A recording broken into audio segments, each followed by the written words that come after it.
इस कार्यक्रम के पुण्यार्जक हैं श्री अशोक श्रीमती ममता जैन सेठी जी, कोलकाता बाहुबली चैरिटेबल ट्रस्ट। श्री दिगंबर जैन दिव्योदय अतिशय तीर्थ क्षेत्र, समेतगिरी, जिला जबलपुर, मध्य प्रदेश।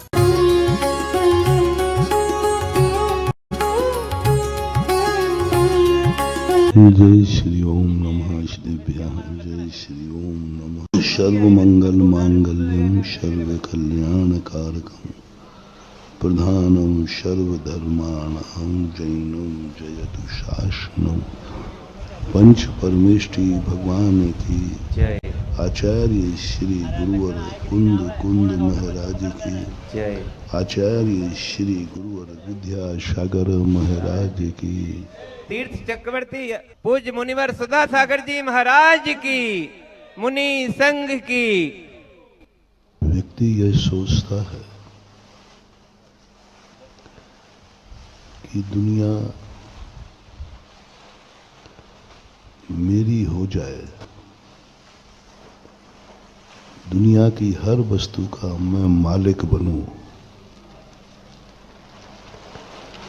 लेकिन दुनिया में रहने वाला व्यक्ति यह नहीं सोचता कि मैं दुनिया का हो जाऊं। दुनिया मेरी हो जाए ये स्वार्थ है। जब जब ये परिणाम आता है तब तब अपन इसको अच्छा मानते हैं, हमारे लिए बहुत नुकसान है। कल हमने इसी प्रसंग को दूसरे ढंग से प्रस्तुत किया था कि जब हमारे मन में ये भाव आता है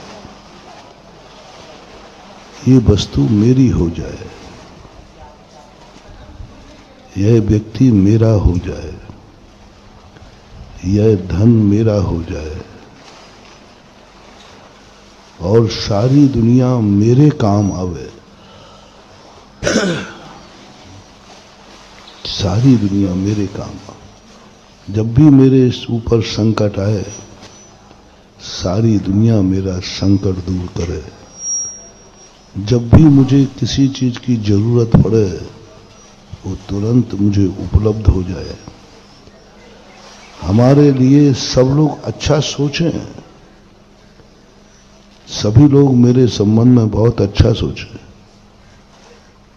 सभी लोग मुझे बहुत अच्छा समझें, सभी लोगों की सहानुभूति मेरी तरफ हो।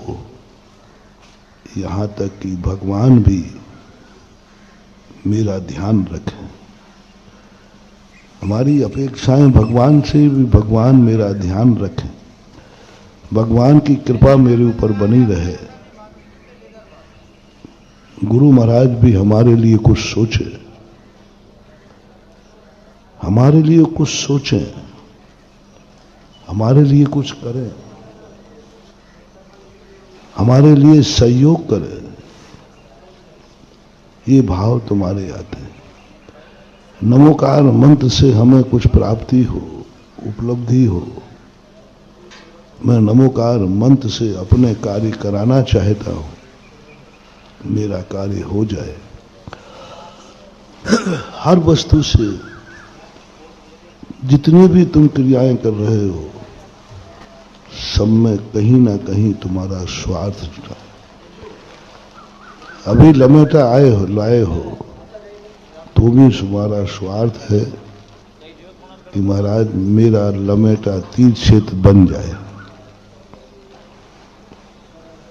अभी भैया कह रहे थे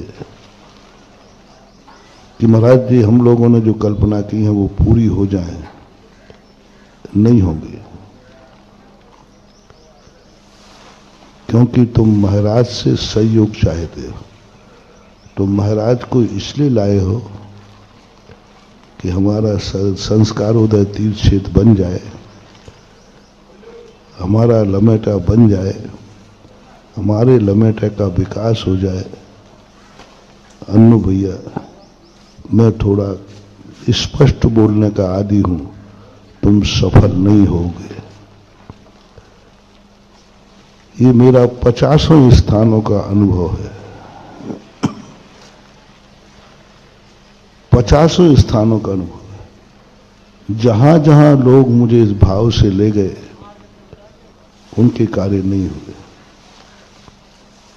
जहां जहां ले गए। एक स्थान की घटना है, बहुत बड़ा ऐसे कोई छेद बन रहा था, तो मैंने भी खूब बोला, दान के लिए बोला, सबके लिए बोला, लेकिन कोई ने 1 रुपया भी दान नहीं बोला। तो मैं थोड़ा चिंता में पड़ गया। 3-4 दिन 5-6 दिन हो गए। मैंने कही या तो हमारे वाणी में अतिशय खत्म हो गया और या कहीं रेपुटेशन फाल हो गई, लोगों का विश्वास उठ गया। कमेटी भी कहने लगी महाराज जी, हमने भी सोचा कि बात क्या हो, कोई बिल्कुल ही नहीं बोल रहा। मैंने बहुत सोचा कहीं ऐसा तो नहीं है कि भक्तों का विश्वास उठ गया हो, उनके पैसे का दुरुपयोग हुआ हो, कहीं गड़बड़ हुआ हो। क्यों गड़बड़ होता है, तो वो भी मुझे ध्यान में नहीं आया। और मैं थक गया। थकते मैंने कहा कि चलो हम चलते हैं। और जैसे ही मैं दूसरे स्थान पर पहुंचा, मैंने कहा अब हम बोलेंगे ही नहीं, अपनी बात खराब होती है।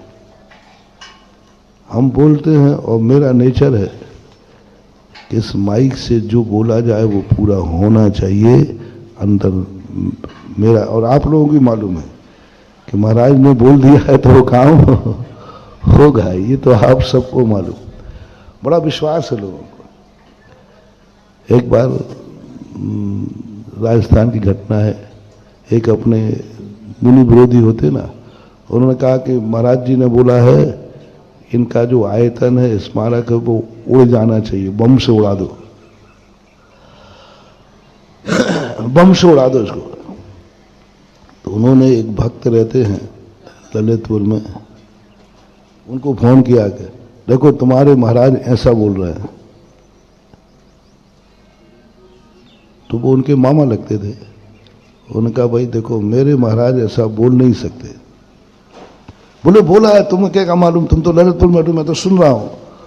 बोले साहब मैं दुनिया में कहीं भी बैठा रहूं, मैं दावे के साथ कहता हूं महाराज ने ऐसा नहीं, बड़े विश्वास के साथ कहा, बड़े दावे। बोले तुम इतना दावा क्यों कर रहे हो? बोले मैं दावा कर रहा हूं आकाश के तारे नीचे आ सकते हैं, लेकिन मेरे महाराज ने नहीं बोला। बोले सबूत क्या है कि नहीं बोला? बोले यदि बोला होता तो अभी तक उड़ गया होता। उड़ा है कि नहीं? बोले नहीं उड़ा। तो बोले नहीं बोला। क्या गजब! उन्होंने खुद आके मुझे सुनाया, हमारे गोधाजी राजन, तो उनको सुनाया यार महाराज जी के बड़े कट्टर भक्त हैं, इतना विश्वास। वो दावा कर रहे हैं कि नहीं महाराज ने ऐसा बोला ही नहीं है, तो सबूत क्या है? यदि बोला होता, उड़ा के नहीं उड़ा, उन्होंने नहीं उड़ा, तो इसका अर्थ है कि उन्होंने बोला नहीं है। यानी हमारा विरोधी कहता है कि लोगों को महाराज के मुख से निकले हुए वचनों पर इतना अटूट विश्वास है, इतनी श्रद्धा बनी हुई है कि मुंह से निकल गया है तो निकल गया, वही होने वाला है। इसलिए मैं बोलते समय बहुत सोचता हूं। इसलिए मुझे किसी ना किसी का पुण्य होता है, वो मुझे बुलवाता है। हमें देवताओं की सिद्धि नहीं है और हमें जरूरत भी नहीं है। हमें अपने भक्तों के पुण्य की सिद्धि है, वो हमारे मुख से कोई देवता नहीं कहला रहा है। देवता में बोला क्या औकात है हमारे सामने? सारे स्वर्ग के जितने देवता हैं ये मेरे सामने कुछ भी नहीं है, कुछ भी नहीं। धूल उठाऊं तो धूल के बराबर भी नहीं। कोई मतलब नहीं है, क्योंकि हमारा कोई लेना देना नहीं। जैन दर्शन में देवताओं को असंयमी कहा है। जैन दर्शन में चौथा गुण स्थान होता है, असंयम गुण स्थान होता है, और मुनि का संयमी होता है, उनका कोई लेन देन नहीं बनता। पूज्यवर शांति सागर महाराज जब उत्तर की तरफ विहार करने लगे तो लोगों ने कहा कि आप देवताओं को सिद्ध कर लीजिए। तो तो उन्होंने कहा कि वो असंयमी मैं संयमी, उनको सिद्ध करूंगा, उनसे मैं अपने कार्य कराऊंगा, इसलिए उनकी तो कोई जरूरत है नहीं। एक सिद्धि जरूर मुझे है, हमारे भक्तों का पुण्य जरूर हमें सिद्ध है, उनका पुण्य हमसे कहलवाता है। कोई ना कोई भक्त कहीं ना कहीं रहता है। तो उस दिन मैं हताश हो गया, मैंने कि अब मुझे बोलना ही नहीं, दान के ऊपर ही नहीं बोलना, ना दान की बोलना, ना मंदिर की बोलना, कुछ नहीं बोलना, क्योंकि बोला 8 दिन हो गए बोलते बोलते कुछ हुआ ही नहीं। तो हमारा मन थोड़ा खिन्न हुआ कि हम क्या अपन को बोलना ही नहीं, और मैं बिल्कुल चुपचाप साइलेंट हो गया, बोलना ही नहीं, अपन को मन बना लिया। अब मैंने बोलना बंद कर दिया और कमेटी संचालक ने अपनी योजनाएं रखी कि महाराज के आशीर्वाद से हमारी ये योजनाएं समाज के सामने हैं। और मंच संचालक के बोलने पे सारी योजनाएं घंटे भर में पूरी हो गई। मैंने कि यहां तो मात आशीर्वाद दिया तो पूरी हो गई, वहां तो मैं बोला तो भी पूरी नहीं हुई। अब मेरे दिमाग में खुजली चल गई। मैंने कि मामला क्या है? लोगों ने कहा महाराज जी वो किसी ने बांध दिया होगा। अपने यहाँ चर्चा चलती ना, मैंने कि जिस दिन सुधा सागर को कोई बांध देगा समझ जाना इस सृष्टि का विनाश हो जाएगा। बांधने की ताकत कोई बांध सकता है? किसमें हिम्मत है बांधने की? दिगंबर साधु को आज तक कोई बांध नहीं पाया। यदि सच्ची साधना है, सच्चा उपादान है, तो कभी भी महानुभाव दिगंबर साधु को तो छोड़ो, सच्ची दिगंबर साधु के प्रति भक्ति है तो भी तुम्हें कोई देवता कुछ भी बिगाड़ नहीं सकता, बांध नहीं सकता। भक्तांबर पाठ में आया पूज्यवर मानतुंग आचार्य ने, कौन है ऐसा दुनिया में जो आपके भक्त को सदा विचरण करने से रोक सके? कौन रोक सकता है? संचरती एक आया, सारी दुनिया में जहां आपका भक्त संचार करना चाहेगा उसे रोकने वाला कोई नहीं है। भक्तांबर का एक श्लोक है जहां पर कहा गया कि आपकी कीर्ति लोक के बाहर भी फैल रही है। उसकी नीची वाली पंक्ति में कहा गया, को विस्मयोत्र यदि नाम गुणे से सही तुम संसतो नाम निरवकाद है। इसके आगे 2 पंक्ति और है, दूसरे रूपात विविधास जाति गर्भई सुखनाम। नहीं ये नहीं, इसके तो भाव ले ले। तो वहां पर जाकर के कोई नहीं रोक सकता, मेरा तो दावा है। कोई देवता तुम्हें छू नहीं सकता यदि तुम नमोकार मंत्र बद पढ़ते रहना। कोई नहीं, प्रमाण दिया मैंने कई बार। शुभम चक्रवर्ती के संबंध में आया कि देवता मारने आया चक्रवर्ती को। मोटिवेशन, जब तुम्हें डर लगे, जब तुम्हें कोई ऐसा लगे तो तुम नमोकार मंत्र पढ़ते रहना। जैसे ही चक्रवर्ती को वो मारना चाहा तो चक्रवर्ती नमोकार मंत्र पढ़ रहा था। जैसे नमोकार मंत्र पढ़ा वो छू नहीं पाया, छू नहीं पाया, छू नहीं सकता। किसी देवत्व शक्ति में शक्ति नहीं है कि जो छू ले। रावण की सारी शक्तियां क्यों नहीं छू पाई? विदेही नमोकार मंत्र पढ़ रही थी, छू नहीं पाया। देवता घबरा गया, अब मैं तो इसको छू भी नहीं सकता क्योंकि तो नमोकार मंत्र पढ़ रहा है। सुनना महानुभाव, नमोकार मंत्र की महिमा मात, अर्थ नहीं, ध्यान नहीं, जाप भी नहीं, मात नमोकार मंत्र तुम पढ़ रहे हो। नमो रिहंताणम नमो।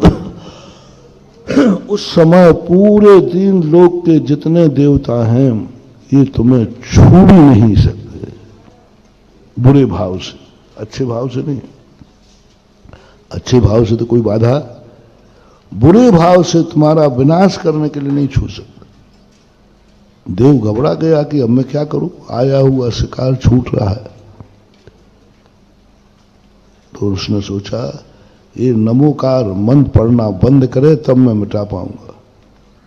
देवता ने कुर्की दे दी, कहा कि देखो तुम यदि नमोकार मंत्र पढ़ना बंद कर दो तो हम तुम्हें छोड़ देंगे, नहीं तो मार डालेंगे। अब उसने नहीं समझा। कई बार पुलिस वाले करते ना, सामने वाले से कबूल कराने के लिए कई हथकंडे अपनाते हैं। पहले समझाते हैं, फिर आश्वासन दे, देख तू सही बता दे तो मैं तुझे छोड़ दूंगा,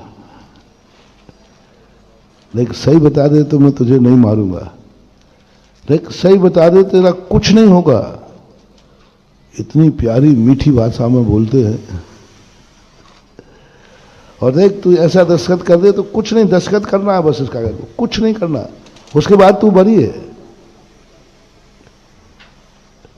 और जब वो बेचारा अपराधी घर सामने वाला डरा हुआ तो है ही, और अपराधी नहीं भी है तो भी कौन दंड में पड़ना चाहता है। जब सामने वाला कह रहा है कि भाई तू यहां दस्तखत कर दे, तू यहां कबूल कर ले, कुछ नहीं करूंगा मैं, सब कुछ तेरा बरी कर दूंगा। लोग बताते हैं बस वहीं फंस गया, पहला दस्तखत किया नहीं, बोले चल भाई अब अंदर चलो, पेशी पे चल। एक बार हम एक जेल में प्रवचन करने गए, तो वहां हम लोगों से इंटरव्यू ले रहे थे। मैंने कहा भाई बताओ आपने क्या अपराध किया। तो पुलिस वाले जेलर सब उससे पूछ के थक गए, उसने नहीं बताया। और मैंने पूछा तो उसने बता दिया। बोले महाराज आपने क्या जादू किया, मैंने तो इसके हाथ पैर तोड़ दिए, तो भी इसने कबूल, और आपके सामने 2 मिनट में कबूल कर दिया। मैंने वहां समझाया, मैंने कहा ये बताओ आपके सामने यह ये सही बोलता, कबूल कर लेता तो आप तुरंत जेल में डाल देते थे, और हमारे धर्म शास्त्रों में यदि ये सत्य कबूल कर लेता है तो अपराधी को भी गले लगा लिया जाता है। क्योंकि धर्म घृणा पाप से करता है। हमारे शास्त्रों में आया कि जब कोई शिष्य अपराध स्वीकार कर लेता है तो गुरु भी उसको रिस्पेक्ट करते हैं, गुरु उसकी वंदना करते हैं। हम लोगों की नीति अलग है। हम लोगों के सामने यदि व्यक्ति ने सत्य स्वीकार कर लिया तो हम लोग उसे गले लगा लेते हैं। और आपके यहां अदालत में किसी ने स्वीकार कर लिया तो कहते अब गवाही की क्या जरूरत, जब अपराधी ने स्वयं कबूल कर लिया उठा के डाल दो जेल में। इसलिए लोग अदालत में झूठ बोलते हैं, इसलिए झूठ का कई लोग सहारा ले लेते हैं। सभी लोग नहीं, कई लोग ले लेते हैं। यही मूल कारण कहा। तो हमने कहा आपकी नीति में और हमारी नीति में अंतर है, और यह नीति जब रहेगी तो दुनिया अपना सत्य उजागर करना, ये विश्वास पहले दिलाना पड़ेगा हमें कि हमारे सत्य बोलने के बाद मुझे गले लगाया जाएगा या जेल में ठूंस दिया जाएगा। ये डर, ये विश्वास दुनिया में जब होता है, इसलिए धर्म शास्त्रों में धर्मात्मा अपराध करने के बाद गुरु के पास बिना बुलाए जाता है। प्रायश्चित गुरु देते हैं कि अपन लोग लेते हैं?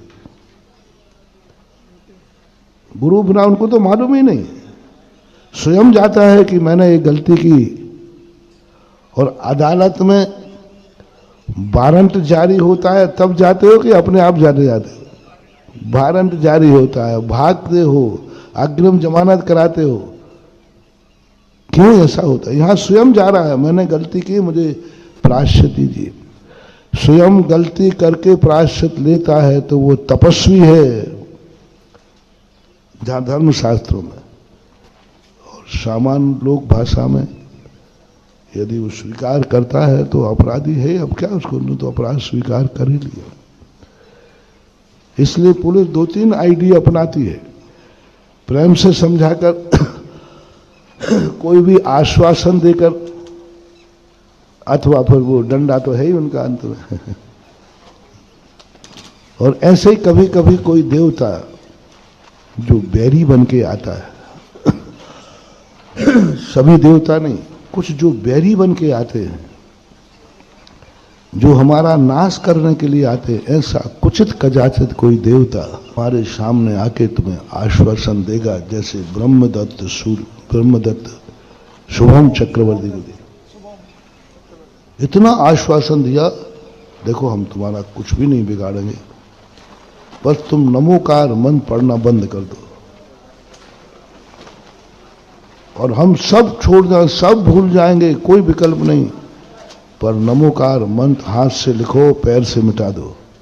नमोकार मंत्र पैर रख दो, बस कुछ नहीं है, इतनी सी बात है, हम तुम्हें बरी करते, हम बरी करते हैं, मात इतनी सी बात है, तुम नमोकार मंत्र पढ़ना बंद करो, इस पे पैर रख दो, हम तुम्हें बरी कर दें। महानुभाव, विश्वास मत करना कभी। धर्म छोड़ने की बात जब कोई कहे, वो कोई भी हो, भगवान भी कहे तू मेरा नाम छोड़ दे तो मैं तू बच जाएगा, तो भी भगवान की बात मत मानना। गुरु भी कहे देख तू मंदिर जाना छोड़ दे, मैं तुझे ऐसा आशीर्वाद दूंगा कि तू माटी छुएगा सोना हो जाएगा, तो भी तुम कह देना मुझे सोना नहीं चाहिए, मुझे भगवान का नाम चाहिए। 3 लोक का राजा बनाए, त्रिलोकीनाथ बना दे, कुछ भी बने, नमोकार मन छोड़ दो। तुम कहना ना मुझे भगवान बनना है, ना मुझे राजा बनना है, ना 3 लोक का कोई महान आदि बनना है, मुझे तो नमोकार मंत्र पढ़ना है या मैं जपूंगा। धर्म कार्य छोड़ने की कोई बात करे, समझ लेना उसकी नियत, वो कितने भी अच्छे आश्वासन देवे, उसमें कहीं ना कहीं तुम ही उल्टे फंस जाओगे। इसलिए हमेशा इस बात का ध्यान रखना चाहिए, धर्म को, गुरु को, भगवान को कभी दांव पे मत लगाना। इनके बदले में तुम्हें कुछ भी मिले, महानुभाव, धर्म के बदले में, देव शास्त्र गुरु के बदले में यदि तुम्हें भगवान का भी पद मिले तो भी तुम भगवान का पद ठुकरा देना, लेकिन देव शास्त्र गुरु को नहीं ठुकराना, इनकी उपेक्षा नहीं करना। सामने भगवान पद दे रहा है, नहीं चाहिए मुझे देव शास्त्र गुरु चाहिए, मुझे नमोकार मंत्र चाहिए।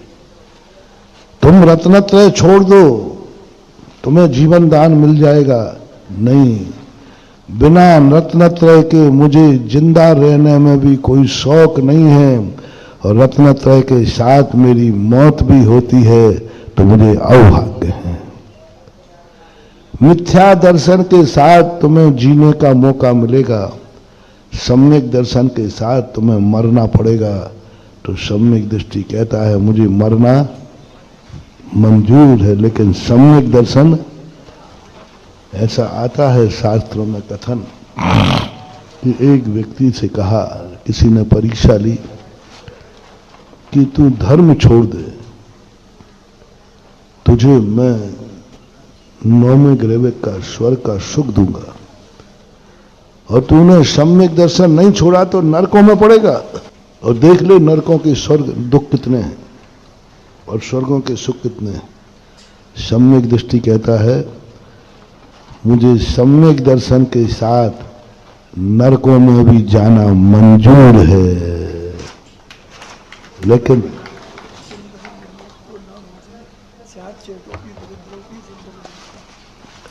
और 9वां ग्रेवे में छुल्लक जी ने जो मैं बोल रहा हूं इसका एक श्लोक निकाल के दिखा दिया।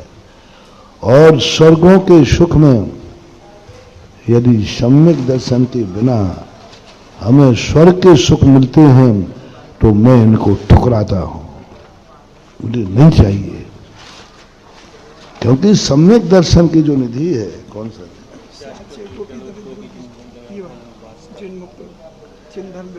जिन धर्म विनिर्मुक्तो माँ भू चक्रवर्ती भई श्याम चेतोपि दरिद्रोपि जिन धर्मनान वासिता, जिन धर्म को छोड़ करके मुझे भू चक्रवर्ती, तुम चक्रवर्ती बनाओ, भूपति बनाओ, स्वधर्म बनाओ, सब पद दो, तो भी मैंने चेतो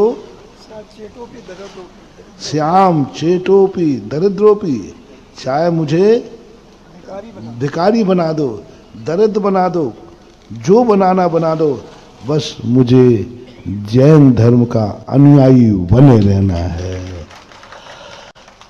मैं भिखारी बनूं मंजूर है, मैं दरिद्र बनूं मंजूर है, मैं नरकों में पड़ूं मंजूर है, मुझे जो कुछ करना है करो, बस मुझे दिन धर्म अनुयायी, मेरा धर्म नहीं छूटना चाहिए, मेरा व्रत नहीं छूटना चाहिए, मेरा नियम नहीं छूटना चाहिए, मेरा देव शायद गुरु का आलम्बन नहीं छूटना चाहिए।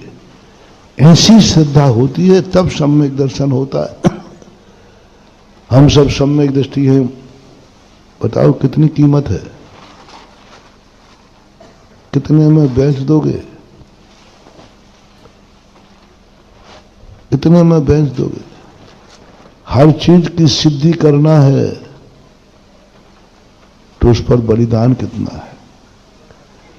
तुम्हारे माँ बाप की कितनी कीमत है, तुम माँ बाप से जन्म तो लिया है लेकिन माँ बाप को तुम सिद्धि नहीं कर पाए। कितनी कीमत है माँ बाप की, माँ बाप को तुम कितने में छोड़ दोगे, माँ बाप को तुम कितने में गाली दे दोगे, माँ बाप के ऊपर तुम कितने में उपेक्षा कर दोगे, कितने में बेच दोगे माँ बाप को, कितने में उपेक्षा कर दोगे। महानुभाव, आज थोड़ा सा माँ बाप तुम्हें अपनी खुद की दौलत में से हिस्सा कम दे दें तो ही तुम उनकी उपेक्षा कर देते।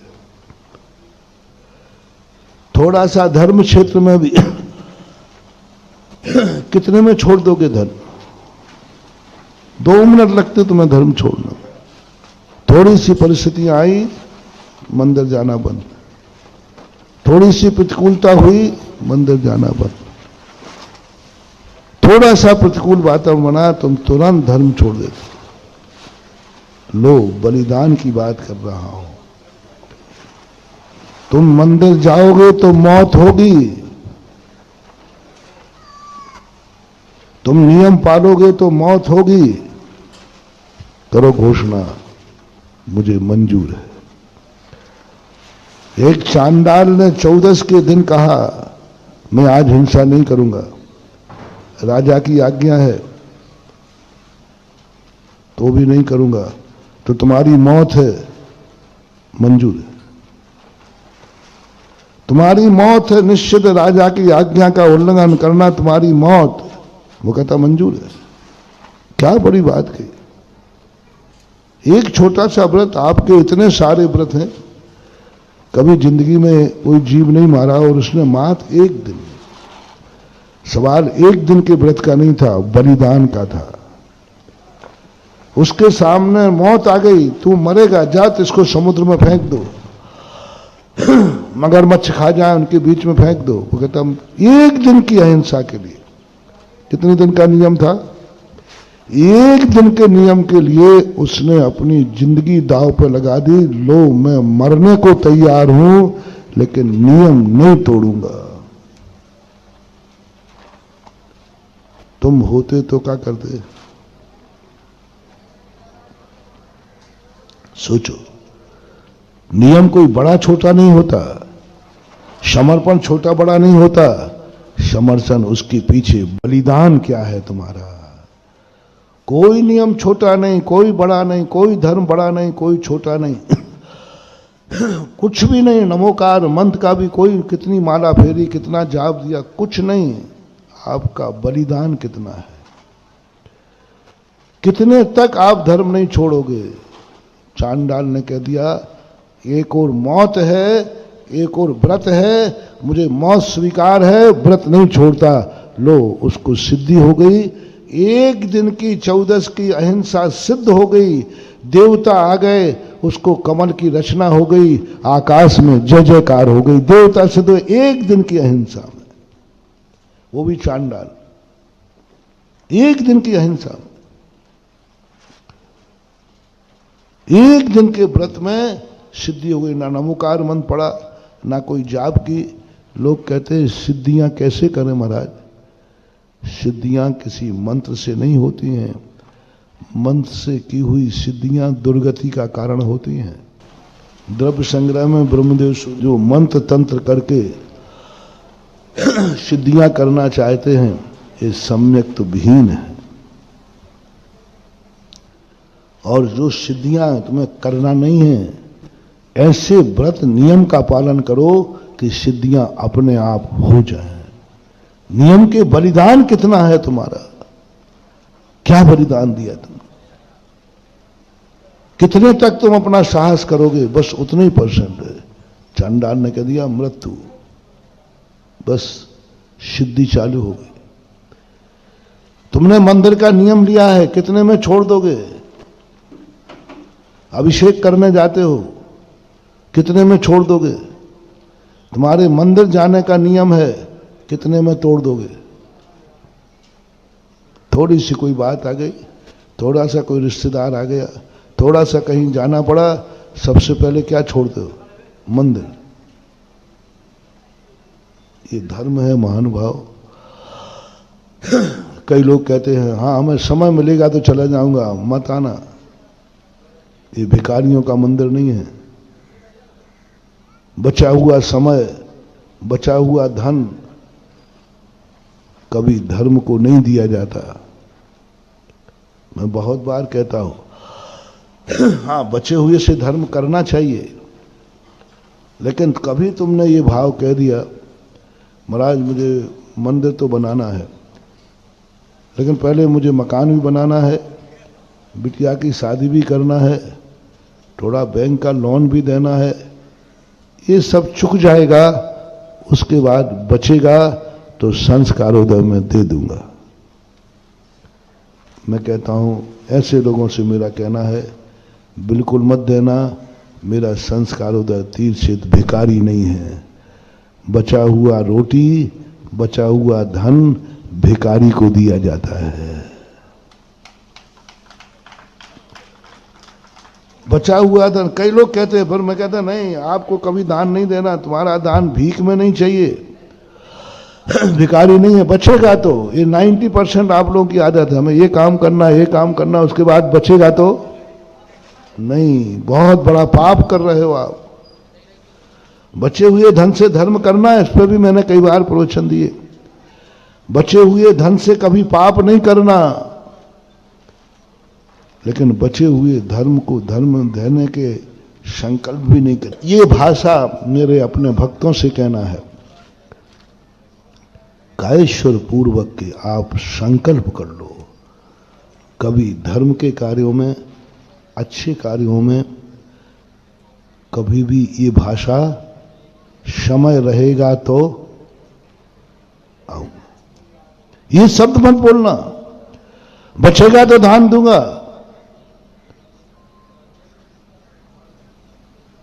इसका उदाहरण देखो कितना बढ़िया है। महाराज देखो, क्यों भाई आपके यहाँ चौका लगा है, महाराज जी आए हैं, देखो पहले हम लोग अपने बना के खा रहे हैं, बचेगा तो फिर महाराज को पड़गा लेंगे। कैसा रहा? नहीं बचेगा तो फिर महाराज को ही पड़गा दूंगा। बोलो कहां जाओगे बेटा तुम? पहले हम खा पी करके बचेगा तो हम महाराज को पड़गा लेंगे। बेटा पड़गा नहीं मत, नहीं तो सीधे नरक जाने का द्वार है तुम्हारा। गुरुओं को बचा हुआ रोटी नहीं खिलाई जाती है, मुनि को भोजन दे फिर निज करई आहार है। मुनि को करा करके जो बचेगा वो मैं खाऊंगा। तुम्हारे खाने के बाद दोगे तो वो भीख है, और महाराज के खाने के बाद खाओगे तो वो प्रसाद है। कितना अंतर आ गया? वो प्रसाद है। इसलिए जैन मुनि के जैन भक्त भोजन करके आहार नहीं देते हैं, भोजन करा के आहार करते हैं। पहले भोजन को देते, भूखे रहते हैं, कुछ नहीं खाते पीते, नहीं पहले महाराज को देंगे। ये है सिद्धि। दुनिया में किसी को भी भोजन कराने का पुण्य शास्त्रों में ज्यादा नहीं लिखा,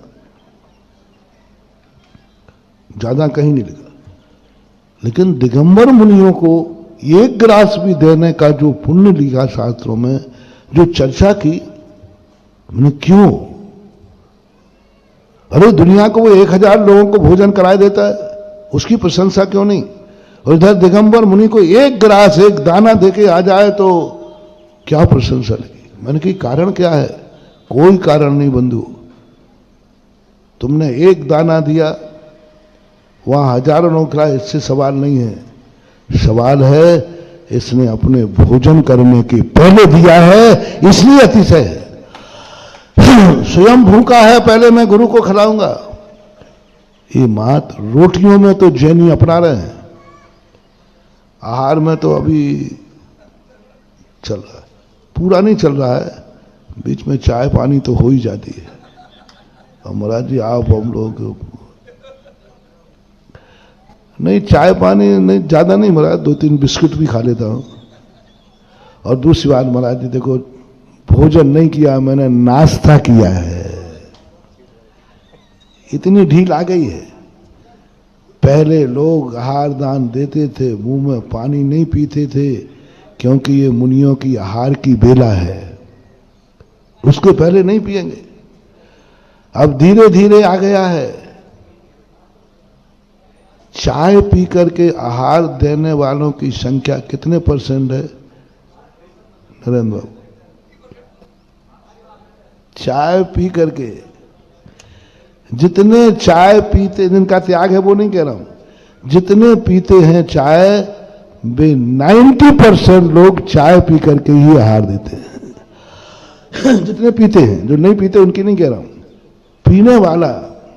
अच्छा ये बताओ यहां कितने लोगों के चाय का त्याग है? त्याग पूछ रहा हूं। बहुत अच्छा। अब कितने लोग हैं जिन्होंने चाय पिए बिना महाराज को आहार देने के बाद हुआ हो? चाय भी नहीं पिया? अजय बाबू तेरा चाय का त्याग है कि पीता है? त्याग है तो काय को हाथ उठा रहा है? मैं जो चाय पीते हैं वो ये कहें कि नहीं मैं महाराज के आहार देने के बाद पीऊंगा, ऐसा पूछ रहा हूं। देवियों आप लोग चाय पीती हो तो कभी ये कहा कि नहीं मैं महाराज के आहार देने के बाद पीऊंगी? आगे भविष्य में नहीं, अभी अतीत की पूछ रहा हूं। बहुत कम, हमने इसलिए 90% कहा चाय आ गई। अब महाराज चाय के लिए देखो, थोड़ा बिस्किट तो, ब्रेड तो, फिर धीरे धीरे महाराज नहीं भोजन नहीं किया, अभी हमने नाश्ता किया, थोड़ा सा पोहा जलेबी आ गया कहीं है, पेट भरे, तो ये आ गया, तो उतना उसका प्रभाव भी कम हो गया। जो आहार दान देने का अतिशय था, जो पुण्य बनता, वो परसेंटेज कट रहे हैं। और एक व्यक्ति वह कहता है कि नहीं, जब तक मुनि महाराज के, कई लोगों के नियम होते हैं, गाँव में जाते, जब तक मुनि महाराज का आहार नहीं हो जाएगा वो पानी भी नहीं पीते। नगर में यदि है तो, नगर में है तो वो महाराजों को पहले कर, महाराज का आहार हो गया उसके बाद जाएंगे, उसमें अतिशय टपकता है। फिर भी मैं कह रहा हूं आहार के संबंध में तो अभी ये परंपरा बहुत कुछ जीवित है। आहार दान में ये परंपरा जीवित है कि आहार महाराज के आहार के बाद करना, लेकिन अन्नदानों में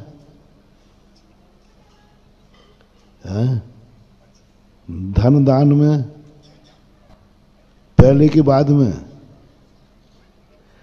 कितने लोग हैं जो कहते हैं मकान भी बनना है और संस्कारोदय में 24 भी बनना है, और तुम दोनों में से एक बना पा रहे हो। अभी इंतजाम एक का है, तो किसको प्रायोरिटी देंगे? परसेंटेज बता दे जाना। कितने परसेंट लोग ये कहेंगे भगवान जोड़ा तो मकान के लिए था, क्योंकि जब से जोड़ रहा हूं तब से कोई उम्मीद ही नहीं थी कि यहां कोई संस्कारोदय तीर्थ बनना है, इसलिए मकान बनाने को जोड़ा था, पता ही नहीं था यार। जैसे लमेटा वाले लोग हैं ना, ये मकान वगैरह सब कच्चे बने, तो सब बेचने के मूड में थे, सब कच्चे बना ही नहीं रहे थे, क्योंकि यहां कोई को आना ही नहीं है। पिछली बार 3 साल पहले भी मैं कह गया था कि देख लो रे तुम लोग अपने मकान पक्के बना लेना, सब कोई भी मकान बेचना नहीं है। हाँ, मंदिर की सीमा में आना है तो स्थानांतरण जरूर कर लेना। यदि मंदिर की सीमा में आता है तो सीमा से बाहर चले जाना। मंदिर की सीमा में रहोगे, धीरे धीरे तुम और दरिद्र होते जाओगे। नौ खाए तेरा की भूख बनेगी। मंदिर की सीमा में, मंदिर के निकट, मंदिर से उसमें रहना कभी नहीं सीखना महानुभाव, कभी रहने का भाव नहीं करना, नहीं तो तुम्हारी कभी समृद्धि बढ़ने वाली नहीं है। फिर भी जो है, हाँ, और आजू बाजू कहीं भी तुम जाकर के अपना मकान ले लो। लेकिन 3 साल में इतनी ढिलाई हो गई कि लोगों ने कहा महाराज जरूर कह गए थे, लेकिन अब यहां कुछ होने वाला नहीं है। मंदिर की सीमा के मकान छोड़ के बाहर जाओ, हमारा मंदिर को क्या लाभ है? तुमने क्या बलिदान दिया है? क्या बलिदान दिया है तुमने? मंदिर के लिए बलिदान दिया है। मैंने अपना मकान मंदिर की बाउंड्री के अंदर था, मैंने छोड़ दिया, हो गई सिद्धि आपकी। मंदिर के लिए तुमने क्या बलिदान दिया है? वह बलिदान सबसे बड़ा महत्वपूर्ण होता है। तो इस प्रकार का छोड़ करके और अपने चारों तरफ पूरे मकान पक्के करो। हालांकि मैं हर गांव में कहता हूं, गांव वाले लोग, जैनियों से कह रहा हूं, गांव के मकान और गांव की खेती मत बेचो, मत बेचो, मत बेचो। यदि मंदिर को जरूरत है तो लेकर दूसरी ले लो, आज नहीं कल तुम्हें जरूरत पड़ेगी और अंत में इसी मार्ग पे आना पड़ेगा। अब कल से जब लोग कहने लगे अब तो मकान पक्का बनाना ही पड़ेगा क्योंकि संस्कारोदय अब तो पक्का हो ही गया,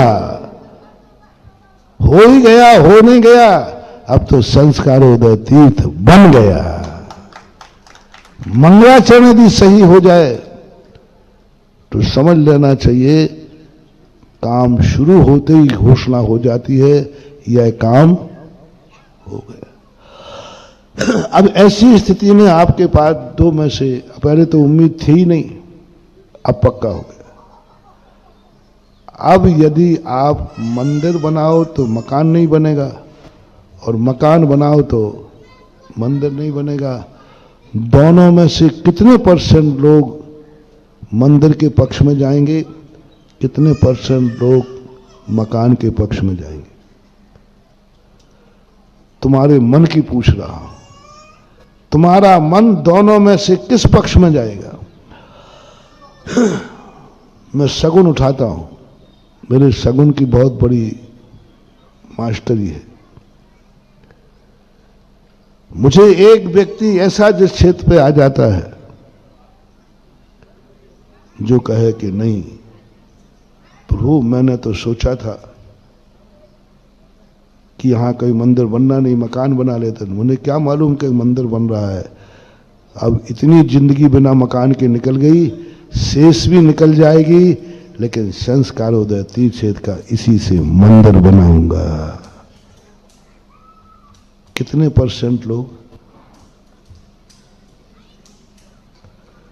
मंदिर और मकान में से एक बनाने की क्षमता तुम्हारे पास है।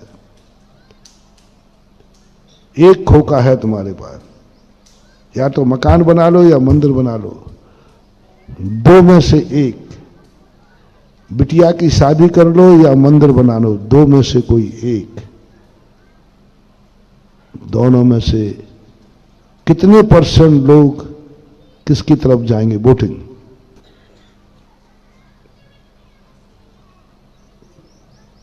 अभी इंडिविजुअल पूछ रहा हूं, व्यक्तिगत तुम्हारा खुद का मन पूछ रहा हूं, किस तरफ लुढ़केगा? परसेंटेज बताना है। और महाराज जी देखो, इतना कठिन प्रश्न मत पूछो, देखो इतनी कठिन परीक्षा मत लो।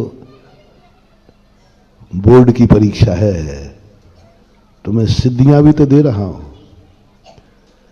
तुम्हें संस्कारोदय तीर्थ से तुम्हारी 7 पीढ़ियों को वरदान के रूप में दे रहा हूं। उपलब्धि भी तो देखो कितना है। बोर्ड के एग्जाम का सर्टिफिकेट हर नौकरी में काम आएगा।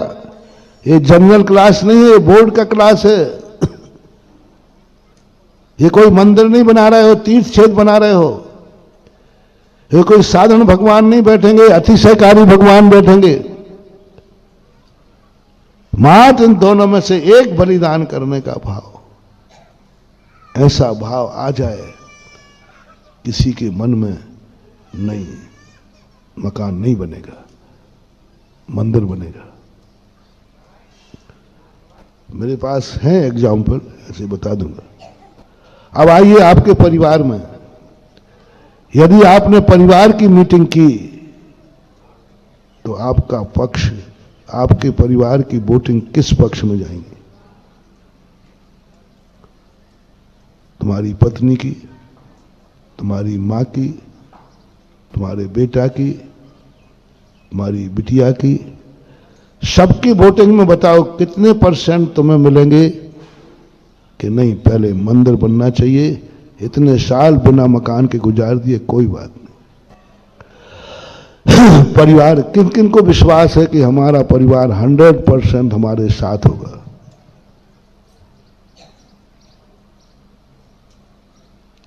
एक हाथ उठा दे, कोई बात। 99% तो क्या हो गया? तुम्हें मंदिर की पड़ी बड़ी मुश्किल से तो मकान बनाने का इंतजाम हुआ है, तुम्हें मंदिर बनाना रहे बहुत है। और महाराज बार कोई कमी नहीं है, तुम्हारे जैसे के कारण ओह बहुत कठिन बलिदान करना। अभी बता रहा हूं कैसे दान की सिद्धि, कैसे होते थे पंचाश्चर्य। एक बार हुआ था एक घटना, एक मंदिर वो बनाने की एक तीर्थ क्षेत्र बन रहा था। वहां माँ बाप ने बड़ी मुश्किल से, 2 घटनाएं हुई थी, एक मकान वाली और एक बिटिया वाली। बोले कैसे बना सकता हूं, बेटी की शादी करना है। अब बेटी की शादी करना है तो मंदिर बनाऊं या बेटी की शादी कर लो? तो कहा नहीं, बेटी की शादी पहले करना। मेरा पक्ष भी है। अच्छा तुम मेरे को पक्ष में लो। हाँ, तुम मत समझना कि मैं जो बोल रहा हूं वही करूंगा, घबराना नहीं। मैं एक साधु ऐसा हूं जो भगवान के पक्ष में नहीं रहता, भक्तों के पक्ष में रहता हूं। मैं भगवान के पक्ष में कभी नहीं रहता, मैं सदा भक्तों के पक्ष में रहता हूं, इसलिए मत घबराना। अब तुम सब पूछो महाराज जी आपकी क्या राय है?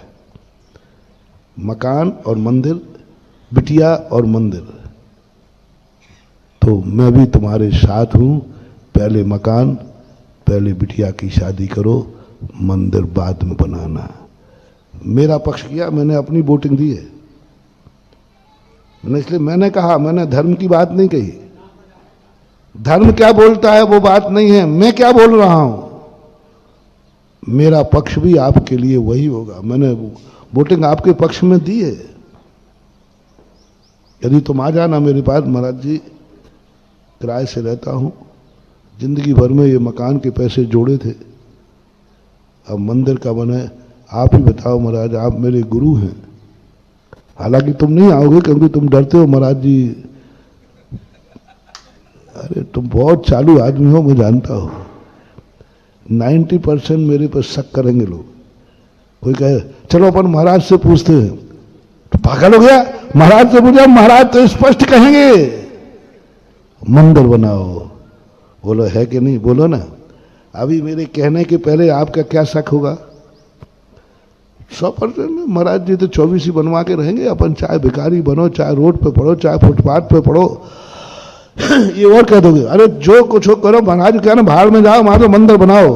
तुम कहां जा रहे हो? उल्टे महाराज से, और महाराज के ही कल्पना है, महाराज के ही संस्कार उधर बना रहे हो, वो मना करेंगे। तुम गुरु को नहीं पहचान पाए महानुभाव, तुम गुरु को नहीं पहचान पाए। लो पहचान लो। यदि ऐसा कोई मेरे पास आएगा, मैं स्पष्ट कहता हूं, मेरा व्यक्तिगत विचार है, प्रवचन नहीं दे रहा हूं अभी मैं, शास्त्र की भाषा नहीं बोल रहा हूं मैं, जनवाणी ने क्या कहा ये नहीं बोल रहा हूं मैं। तुम मुझे गुरु मानते हो तो तुम्हारा गुरु बोल रहा है, जाओ मकान बनाओ, पहले बिटिया की शादी करो, पहले व्यापार शुरू किया है, जाओ पूंजी लगाओ पहले उसमें, लोन लिया है पहले लोन चुकाओ। ये मेरा वोट आपके लिए है। क्या कभी कल्पना करोगे? मेरा ही प्रोजेक्ट, मेरा ही आशीर्वाद, मेरा ही तीर्थ क्षेत्र, और मैं अपने भक्त को उसके पक्ष में बोल रहा हूं कि विरोध में? बोलो, करके देख लेना आप, ऐसा मत माना, कभी करवा लेना। मैं तुम्हारे पक्ष में जाऊंगा, 100% जाऊंगा, मना करूंगा। मैंने मना किया, दोनों केसों में मना किया। मकान का पैसा लगाने वाला था, लोगों ने कहा महाराज इसके पास कुछ भी नहीं था और है भी नहीं, किराए के मकान में रहता है, बड़ी मुश्किल से इसने जोड़े हैं। लेकिन आपके प्रवचन सुन करके ये कह रहा कि नहीं मंदिर बनाऊंगा। मैंने बुला के रोका, तू मंदिर नहीं बनाएगा। कमेटी से नाम कटवाया, इसका मंदिर नहीं बोला जाएगा, इसका मंदिर नहीं बोला जाएगा, इसका नाम मैंने कहा नहीं तू मंदिर नहीं बोलेगा, तेरे नहीं बोलने से कोई 24 बचने वाली नहीं है, वो तो चली जाएगी, तू नहीं बोलेगा। क्या रोया वो, क्या रोया। अभी भी मेरे सामने चेहरा घूम रहा है। महाराज जरूर मैंने पूर्व जन्म में कोई पाप किए हैं जो गुरु मुझे इसके अयोग्य समझ रहे हैं। बोलो मैं अयोग्य समझ रहा हूं कि दया कर रहा हूं?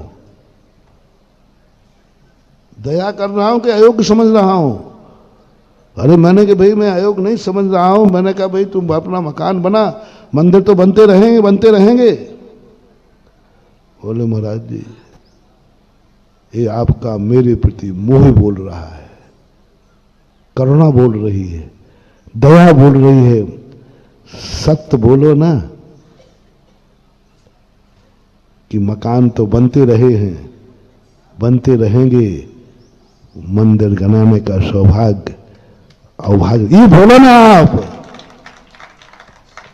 मैंने कहा ये तो धर्म की भाषा है, ये तो धर्म की भाषा है, मैं तो गुरु की भाषा बोल रहा हूं। गुरु मोही होता है, गुरु में राग की प्रबलता होती है, गुरु शिष्य के पक्ष में होता है, शिष्य के पक्ष में उसके मन में राग होता है, शिष्य के प्रति नियम से होता है। इसलिए मैंने कहा नहीं मेरा तो यही गुरु पद का यही है कि तुम नहीं करो। रो पड़ा वो। बोले महाराज सारा परिवार कहता महाराज जी जिंदगी निकल गई किराए के मकान, और निकल जाएगी, मरना तो है ही, लेकिन मेरे भाग्य से मेरे यहां तीर्थ बन रहा है, मेरे भाग्य से यहां 24 बन रही है, ये जन्म जन्म में भी नहीं मिलेगा, ये तो करूंगा। मैं चुप हो गया। एक बिटिया का सुनो, उसने अपने माँ बाप से सुना कि माँ बाप इसलिए नहीं बना पा रहे हैं मंदिर, भावना तो है कि उन्होंने मेरी शादी भी करना है।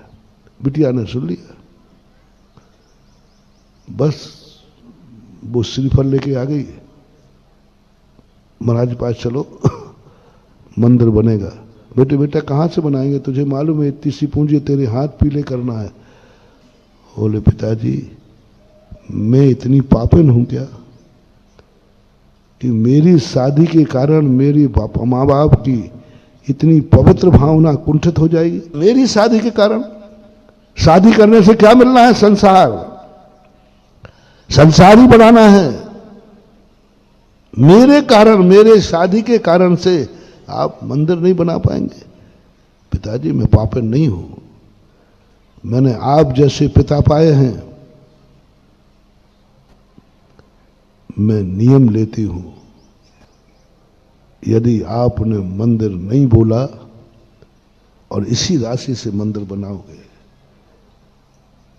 मैं शादी नहीं करूंगी, और करूंगी तो उससे करूंगी जो एक श्रीफल पर मुझे स्वीकार करेगा। माँ बाप घबरा गया, बेटा आज इस समय पे कोई दया करने वाला नहीं है, ऐसी बातें मत कर। नहीं मानी, वो मेरे पास लेके आ गए। मैं किसके पक्ष में गया, सुनना, मैं इसलिए कहा था तुम मुझे नहीं समझ पाओगे। अरे महाराज के पास जा रहा, वे तो इस पर कह रहे शादी मारी लग भाड़ में, ये तो होती रहती है, मंदिर बना पहले। मैंने खुद कहा नहीं बेटा, शादी रोक करके मंदिर नहीं बनाना, मकान रोक करके मंदिर नहीं बनाना, कर्जा लेकर के मंदिर नहीं बनाना, लोन लेकर के मंदिर, मेरा पक्ष है, धर्म का नहीं कह रहा हूं मैं, बीच में ध्यान रखना, ये धर्म की परिभाषा नहीं बोल रहा हूं, ये सुधा सागर का नेचर बोल रहा है। धर्म की भाषा नहीं बोल रहा हूं, धर्म की भाषा अभी बताऊंगा मैं। धर्म की भाषा तो अभी जो बोल रहा था उसकी बात सुनो। मैं राग की भाषा बोल रहा हूं, मैं मोह की भाषा बोल रहा हूं, मैं ममता की भाषा बोल रहा हूं, और वो श्रावक होकर के धर्म की भाषा बोल रहा है। मैंने कहा नहीं बेटा कोई बात नहीं, मेरा आशीर्वाद है, तुम्हें कोई पाप नहीं लगेगा। बेटा को समझा रहे, बिटिया को। मैंने कहा बेटा तेरे लिए कोई पाप नहीं लगेगा, शादी कर ले, मंदिर बनते रहेंगे, बाद में देखेंगे। उसने क्या जवाब दिया, महाराज जी आपका मोह बोल रहा है, मुझे सिखा रही। देखो धर्म क्या कहता है, क्या मैना सुंदरी ने अपने पिता की लाज रखने के लिए आजीवन ब्रह्मचर्य व्रत नहीं लिया? मैंने कहा लिया है, तो मैं भी अपने माँ बाप की भावना करने के लिए इस शादी का परित्याग करती हूं, मुझे नहीं चाहिए, भावना पूरी होनी। क्या 15 महाराज मैं इतनी पापिन नहीं हूं कि आप भी इनकार दो कि नहीं मंदिर नहीं बनाओगे, तुम बेटी की शादी करोगे। अब बोलो मेरा पक्ष तुम्हारे साथ, तुम्हारा पक्ष तो होता ही है, माँ बाप का पक्ष तुम्हारे साथ। लेकिन बिटिया ने कहा नहीं महाराज मैं अभी ब्रह्मचर्य व्रत नहीं ले रही हूं, मैं इंतजार करूंगी, और वो जितने भी देखने के लिए आए वो सीधी कहती थी मेरे पास कुछ भी नहीं है, जो कुछ भी था वो सब मेरे पिताजी ने मंदिर बना दिया, अब मेरे पास माँ बाप का कुछ भी नहीं है। आया उसके भाग्य से ऐसा करोड़पति आया, ऐसा आया, मुझे कुछ नहीं चाहिए, मुझे श्रीफल भी नहीं चाहिए, मुझे तो बिटिया ऐसी चाहिए जिसने अपने माँ बाप के लिए अपनी शादी दांव पर लगा दी, अपना जीवन दांव पर लगा दिया कि नहीं मंदिर बनेगा, माँ बाप की भावना है, शादी होवे या नहीं होवे। बोलो ऐसी सोचो कभी, ऐसा हो तो क्या हो। यदि ऐसी बिटिया यदि तुम्हारे बेटा के लिए मिले तो बहू बना लोगे? बदमाश कहेंगे, पहले ही पूछोगे देव का है क्या मान हुआ। सोचो, चेतो रे जागो। आज उल्टा जमाना हो रहा है। आज यदि बच्ची रात में नहीं खाती है तो तुम कैंसर, कई बच्चियां ऐसी हो रही है, रात में नहीं खाती शादी कैंसर, आलू नहीं खाती शादी कैंसर, प्याज नहीं खाती शादी कैंसर, फैशनेबल कपड़े नहीं पहनते तो शादी कैंसर। क्या जमाना आ गया है? दोनों को है, दोनों लड़कों का भी है। लड़के नहीं मिलते, लड़कियां भी यही करती है, रात में नहीं खाते भोंदू चंद। आलू प्याज नहीं खाते। ये कलयुग आ गया महान भाव, सब उल्टा हो रहा है। मैं अपने भक्तों से कहना चाहूंगा, यदि कभी कोई ऐसी तुम्हारी बच्ची देखने जाओ जिसके माँ बाप ने दहेज का धन दान में दे दिया हो, वह बच्ची ने अपने माँ बाप को प्रेरणा दी हो ऐसे बलिदान की, और रात्रि में नहीं खाती हो, आलू प्याज नहीं खाती हो, फैशनेबल कपड़े नहीं पहनती हो, भगवान के दर्शन के बिना भोजन नहीं करती हो, तो यो मेरे भक्तों, उस बहू को बहू मान के मत लाना, देवी मान करके लाना।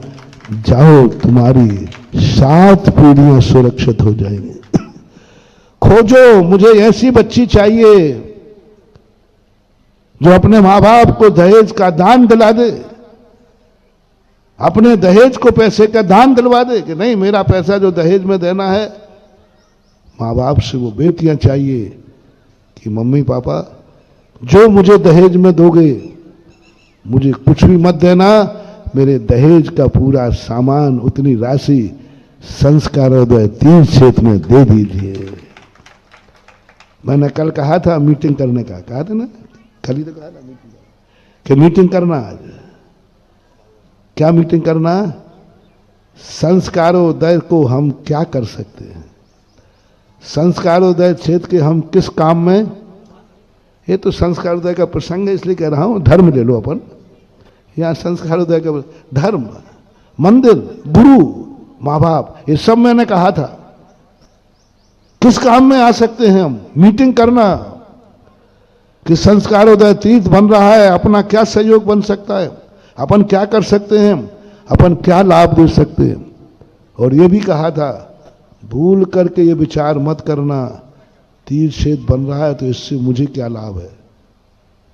हाँ, तुम कलाकार हो, ये भी जरूर सोचोगे, तीर्थ क्षेत्र बन गया है, मेरा खेत यहीं बाजू में है, सामने, अरे मजा आ गया, और उसके भाव बढ़ जाएंगे।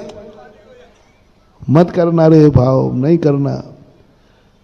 तेज भाव में बिक भी जाएगा, लेकिन वो पैसा ऐसे गलत कार्य में बर्बाद होगा कि तुम उसका भोग भी नहीं कर पाओगे, क्योंकि तुमने ये भाव किया लाभ लाने का भाव नहीं करना। नहीं तो कितने ही पैसा पालना, सब बर्बाद हो जाएगा। मंदिर बनने से हमें क्या लाभ है, संस्कारोदय बनने से क्या लाभ है, हमें क्या मिलेगा इससे। ये भाव का मैंने कल निषेध किया था कि नहीं? और क्या भाव कहा था? संस्कारोदय तीर्थ क्षेत्र बन रहा है, मंदिर है, गुरु हैं, मैं इसके किस काम आ सकता हूं। महाराज मेरे पास पैर हैं, सब में लगाना, मेरे पास पैर हैं, मैं महाराज के साथ 2 कदम विहार कर सकता हूं। सबको सुना दे कराई, मैंने इनकी वंदना कराई, मैंने इनकी वंदना कराई, मैंने इनकी बनाई। मैंने कही बेटा तुम्हारी सबकी दुर्गति होगी। तो मैं तो बोलता ही अच्छा हूं, महाराज जी आज तक जितने लोग आए सबने आशीर्वाद दिया, तुम ही एक अनोखा। मैंने कि बहुत गलत बोल रहे हो, तुमने कराई, थोड़ा पांसा पलट दो ना। हम वो घाटोल वाले हैं जो हम लोगों ने इतने महाराजों और आरिकाओं के साथ गिरनार की वंदना की, उनको हमने नहीं कराई, उनके निमित्त से हमने किया। आज फैशन बदल गया, मम्मी पापा मेरे साथ रहते हैं। क्या बोल रहा है? और बोलना कहना चाहिए, इतने ही तो अंतर है। माँ बाप मेरे साथ रहते हैं, विनाश है, और मैं माँ बाप के साथ रहता हूं, विकास है। अब मैं कहूं, आचार्य विद्यासागर महाराज मेरे संग में थे,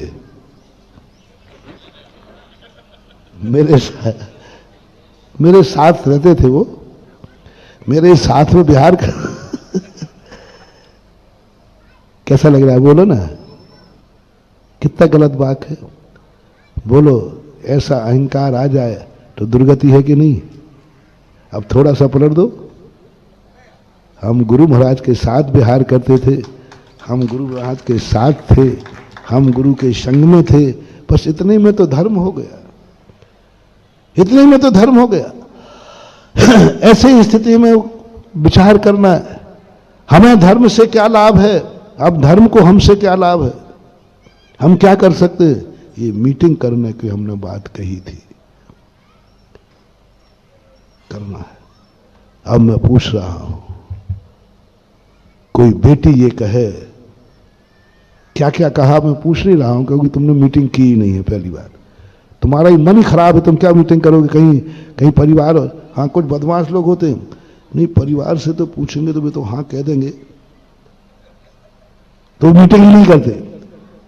नहीं, मैं सोचता हूं, विचार करता हूं, नहीं मैं कई बार परिवार वालों की चिंता को, परिवार वालों की मैं भी आजकल सब जानने लगा हूं, तुम लोग की बदमाशियां, तो मैं परिवार वालों की जिम्मेवारी ले लेता हूं। मैं कहता नहीं, परिवार की चिंता मत करो, तुम बोल तेरा क्या भाव है, तो बहाना खत्म हो गया ना, क्योंकि परिवार वालों को मैं जानता हूं। हम लोगों की जब दीक्षा हुई, हम और क्षमा सागर की, हम लोगों के साथ भी यही हुआ। एक दिन में तो दीक्षा, हम लोगों ने कहा कि नहीं परिवार वालों को भी बुलाना पड़ेगा कि नहीं, तो आचार्य जी कहते उनकी चिंता मत कर, तेरा मन क्या है। क्षमा सागर की बात हुई तो उन्होंने भी यही कहा, तो बोले तुम अपना मन बना, उनकी चिंता मत कर, वो तो सब मेरे अंडर में है, सबको जानते हैं, मतलब आचार्य जी। ऐसे ही तुमसे पूछ रहा हूं, परिवार की चिंता मत करो, पहले तुम बताओ तुम्हारा मन क्या है। मेरा बहुत बहुत विचित्र सगुन होते हैं मेरा, तुम्हारा मन क्या है, परिवार की बात सोचो, पहले तुम्हारा वोट कहां जाएगा। कितने लोग यहां बैठे हैं जिनके परिवार की सहमति हमारे ऊपर छोड़ो, तुम हाँ कहो। बहुत सारे परिवारों की सहमति मेरे ऊपर छोड़ो, तुम अपनी तरफ तो हाँ बोलो। बदमाश कहेगा, महाराज कोई धोखा दे रहा है। कितने परिवारों की जिम्मेदारी मैं ले सकता हूं कि परिवार वालों की हाँ होगी, तुम अपने मन से तो बोल। क्यों तेरा ही मन नहीं है और परिवार वालों पर डाल करके क्यों पाप कमाना? बहाने बनाते हैं कुछ और परिवार में बाकी पूछते ही नहीं है। तुम्हारी सहमति तो बताओ क्या है, तुम्हारा क्या मन है।